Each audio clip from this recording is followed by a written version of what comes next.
إن الحمد لله نحمده ونستعينه ونستغفره ونعوذ بالله من شرور أنفسنا ومن سيئات أعمالنا من يهده الله فلا مضل له ومن يضلل فلا هادي له أشهد أن لا إله إلا الله وحده لا شريك له وأشهد أن محمدا عبده ورسوله يا أيها الذين آمنوا اتقوا الله حق تقاته ولا تموتن إلا وأنتم مسلمون يا أيها الناس اتقوا ربكم الذي خلقكم من نفس واحدة وخلق منها زوجها وبث منهما رجالا كثيرا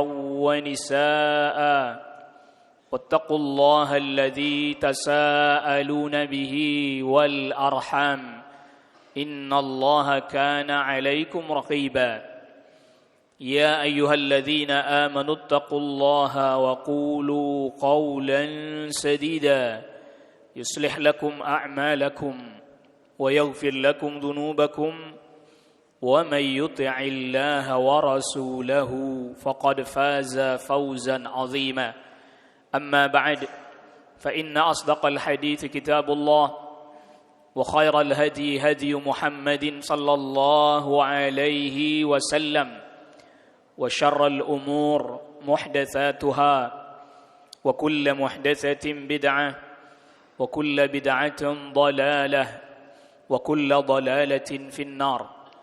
Ma'asyiral hadirin jamaah salat Jumat a'azzakumullah.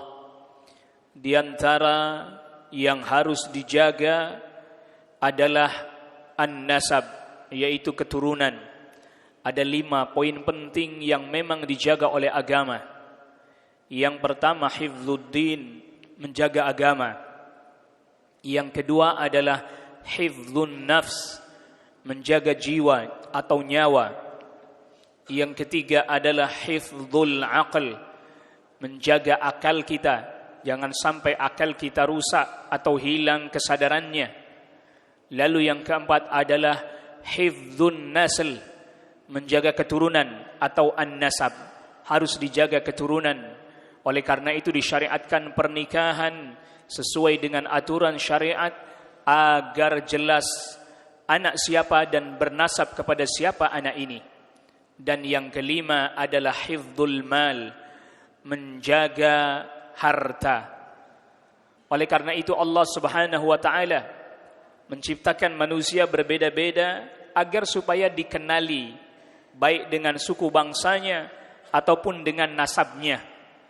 Allah Subhanahu wa taala berfirman, ya ayuhan nas inna khalaqnakum min dzakarin aw untha وَجَعَلْنَاكُمْ شُعُوبًا وَقَبَائِلَ لِتَعَارَفُوا إِنَّ أَكْرَمَكُمْ عِنْدَ اللَّهِ أَتْقَاكُمْ. Wahai manusia, sesungguhnya kami menciptakan manusia dari kalangan perempuan dan juga laki-laki, dan kami jadikan berbangsa-bangsa, bersuku-suku, berkabilah, agar kalian saling mengenal satu dengan yang lain. Artinya menjadi satu identitas diri. Nasab termasuk juga bagian dari satu identitas diri, tetapi bukan berarti nasab untuk dibangga-banggakan. Oleh karena itu Allah Subhanahu wa taala berfirman, inna akramakum indallahi atqakum. Sesungguhnya yang paling mulia di antara kalian di sisi Allah Subhanahu wa taala adalah yang paling bertakwa di antara kalian. Rasulullah sallallahu alaihi wasallam juga bersabda, "Man batta'ahu 'amaluhu lam yasra'hu bihi nasabuhu." Siapa orang yang amal solihnya lambat, maka tidak bisa dipercepat semata-mata karena nasabnya saja. Oleh karena itu, di dalam satu hadis Rasulullah sallallahu alaihi wasallam menyebutkan ada perkara-perkara jahiliyah yang masih melekat pada umat ini. Yang pertama atau diantaranya yang pertama al-fakhru bil ahsab, berbangga-bangga dengan orang tuanya terdahulu, Lalu kemudian setelah itu Rasul sallallahu alaihi wasallam sabdakan, "Watta'nu fin nasab", mencela, merendahkan nasab orang lain. Jadi di satu sisi dia membanggakan nasabnya, membanggakan keturunannya, lalu kemudian dengan sebab itu memandang rendah nasab orang lain, memandang hina orang tua dari orang tua, dari orang yang tidak senasab dengannya. Dan ini adalah merupakan perkara yang Rasul sallallahu alaihi wasallam sebutkan jahiliyah. Yang dimaksud dengan jahiliyah adalah bukan berarti kebodohan. Jahiliyah maknanya adalah bertentangan dengan apa yang dibawa oleh Nabi sallallahu alaihi wasallam, bertentangan dengan Al-Qur'an yang diturunkan oleh Allah Subhanahu wa taala. Tadi kita sudah bacakan bahwa Allah Subhanahu wa taala jelas memuliakan orang-orang yang bertakwa karena ketakwaannya, bukan semata-mata karena nasabnya. Tetapi ketika ada sebagian orang yang berbangga-bangga dengan nasabnya, lantas kemudian merendahkan nasab orang lain, menghina nasab orang lain, padahal bisa jadi dari sisi ilmu yang direndahkan lebih baik, dari sisi kemuliaan dan keutamaan ibadah dan ketaatan bisa jadi lebih baik. Oleh karena itu jamaah a'azzakumullah, perhatikan betapa banyak para tabi'in yang mereka asal muasalnya adalah mantan budak. Ayah mereka budak atau mereka sendiri mantan budak, seperti Muhammad bin Sirin. Siapa yang tak kenal Muhammad bin Sirin? Ayahnya Sirin tadinya adalah budaknya sahabat Anas bin Malik yang lalu dimerdekakan. Tetapi Muhammad bin Sirin menjadi salah satu tokoh utama dari kalangan tabi'in, termasuk jajaran ulamanya tabi'in. Bahkan termasuk juga Ikrimah, Mujahid, dan sejumlah nama yang lain. Nasab mereka mungkin nasab yang tidak begitu mulia. Nasab mereka mungkin bukanlah nasab yang tersambung kepada nasabnya orang-orang Bani Hashim seperti Rasul sallallahu alaihi wasallam. Tetapi dengan sebab syaraful ilmi, dengan sebab kemuliaan ilmu, mereka menjadi mulia. Dengan sebab ilmu yang mereka riwayatkan dari para sahabat, mereka menjadi mulia bukan semata-mata karena nasabnya, tetapi karena ilmu. Oleh karena itu para ulama katakan, wa syaraful ilmi aula wa afdal min syarafin nasabi. Sungguh kemuliaan ilmu, ketaatan kepada Allah Subhanahu wa taala itu lebih mulia dibandingkan semata-mata kemuliaan nasab. Oleh karena itulah Allah Subhanahu wa taala telah memberikan contoh yang banyak kepada kita.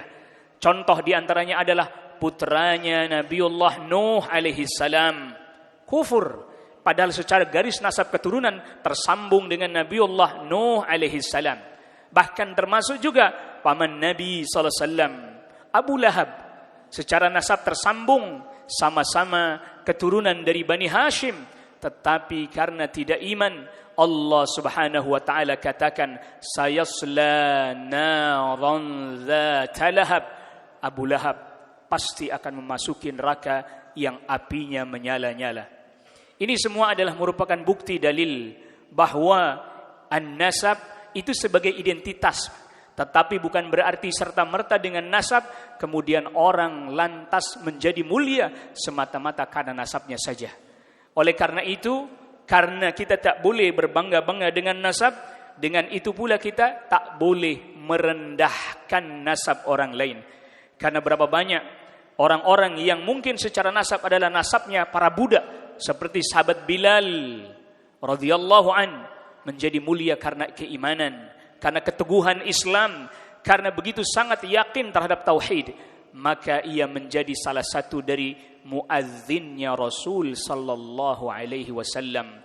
Fa'tabiru ya ulil albab la'allakum turhamun.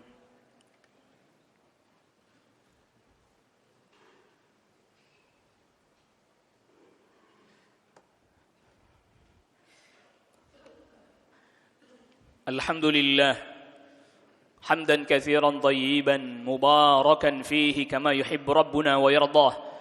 Wassalatu wassalamu ala nabiyir rahmah wa ala alihi wa sahbihi wa man tabi'a hudah ila yaumil qiyamah, amma ba'd.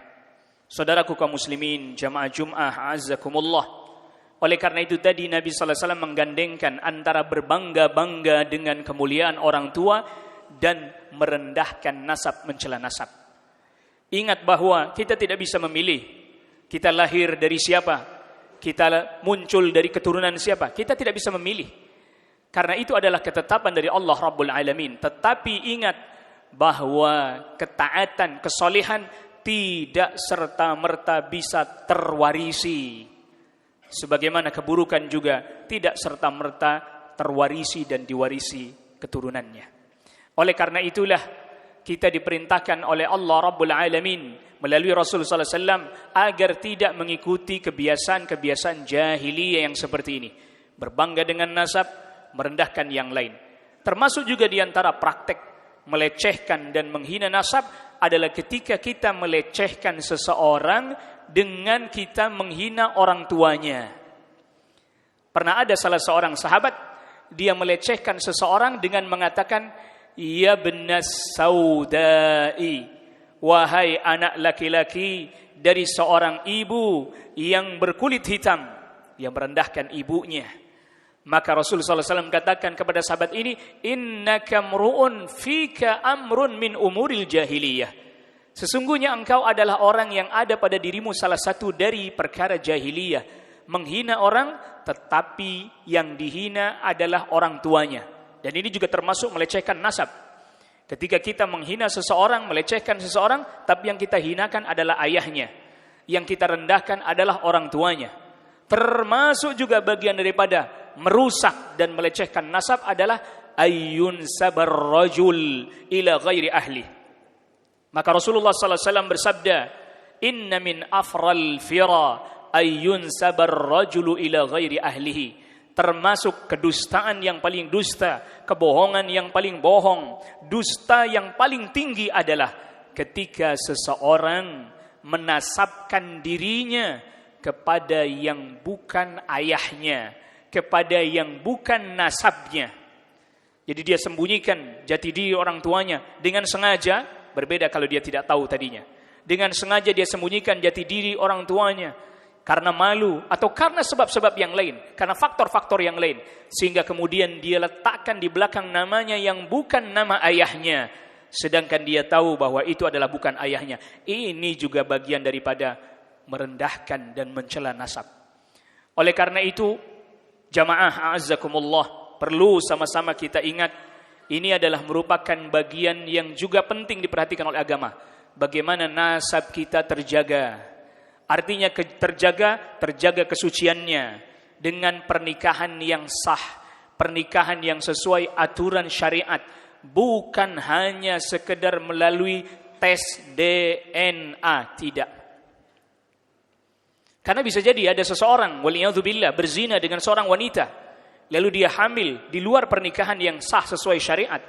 Lantas kemudian ketika dites DNA, betul DNA-nya valid, 100% sama dengan laki-laki tersebut. Tetapi secara syar'i, dari sudut pandang syariat, karena dia hamil di luar pernikahan yang sah, maka nasabnya tidak bisa tersambungkan dengan laki-laki tersebut. Walaupun dia yang menzinahinya, walaupun dia pelakunya. Mengapa demikian? Karena urusan nasab bukan hanya soal masalah urusan DNA, bukan hanya sekedar urusan genetika, tetapi juga urusan syariat, ahkam syar'iyah. Sebab dengan nasab, orang bisa menjadi wali dari anak perempuannya karena sebab senasab dengannya. Bahkan dengan sebab nasab juga, seseorang bisa saling mewarisi satu sama lain. Karena kalau tidak ada hubungan itu, maka tentu tidak bisa saling mewarisi. Lihat bagaimana dampaknya urusan nasab ini. Bagaimana implikasinya urusan nasab ini. Sehingga perzinahan betul-betul seperti yang Allah Subhanahu wa taala katakan, "Innahu kana fahishatan wa sa'a sabila." Sesungguhnya dia adalah perbuatan yang keji, perbuatan yang buruk dan seburuk-buruknya jalan, karena akan mendatangkan dampak maksiat-maksiat yang lain. Sebab berzinahan bisa jadi orang membunuh anaknya sendiri. Sebab berzinahan, dia sembunyikan nasabnya, atau dia berdusta atas nasabnya anak itu sampai dia dewasa, sampai dia menikah, bahkan sampai dia nanti punya anak. Maka ini adalah merupakan bagian daripada kerusakan. Oleh karena itulah di dalam Islam sampai kapanpun tidak akan pernah dibenarkan adanya poliandri. Karena ini hubungannya dengan nasab. Dahulu orang-orang Quraisy sampai ada mereka satu wanita memiliki 10 suami. Sehingga ketika dia hamil diundi siapa yang jadi bapaknya. Waliyadzubillah. Wa nasallallahu alaihi afiyah. Kehidupan apa yang seperti ini? Sampai urusan nasab akhirnya diundi karena suaminya ada 10 orang. Masing-masing mereka ketika namanya keluar berarti ini anaknya. Nanti kalau lagi hamil lagi diundi lagi. Yang sudah dapat tidak lagi dimasukkan namanya. Terus seperti itu. Sungguh alangkah perbuatan yang sangat buruk lagi tercela. Oleh karena itu bagian daripada yang dijaga oleh agama adalah menjaga nasab. Maka berbahagia kita. Bukan hanya soal masalah nasab. Mungkin kita ketika memandang nasab kita biasa saja, orang rendah dan seterusnya. Tetapi ingat, tadi kita sudah ingatkan berulang-ulang. Ketakwaanlah yang membuat kita mulia di hadapan Allah Rabbul Alamin. Bukan semata-mata nasab. Namun apabila orang itu nasabnya nasab yang mulia, perilakunya perilaku yang mulia, ilmunya ilmu yang baik, dia pun menjadi orang yang baik, maka seperti Rasul sallallahu alaihi wasallam ketika mengatakan Al-Karim, Ibnul Karim, Ibnul Karim. Yang dimaksud adalah Nabiullah Yusuf alaihissalam. Beliau orang yang mulia, putranya Nabiullah Yaqub yang mulia, keturunannya Ishaq, keturunannya Ibrahim alaihimussalatu wassalam ajma'in. Orang yang mulia, anak dari orang yang mulia, cucu dari orang yang mulia.